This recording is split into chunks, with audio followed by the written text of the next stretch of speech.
When entering scores in the gradebook, you can use the Enter key to move downward through a column or the Tab key to stay with one student for a multiple score entry. Pressing space in any cell brings this pop-up that allows you to enter score, special mark, and comment.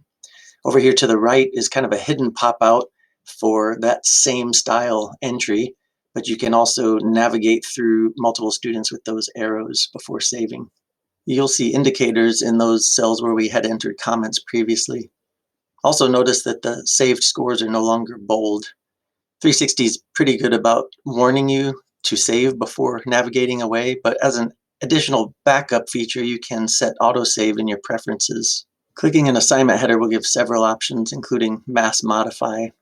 This screen has several features, but simply set scores to one specific score, apply to all, and then go back and edit as needed before saving.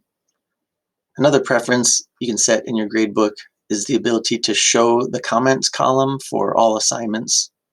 Once you do that, you'll see the beginnings of any comments and an add link for every cell.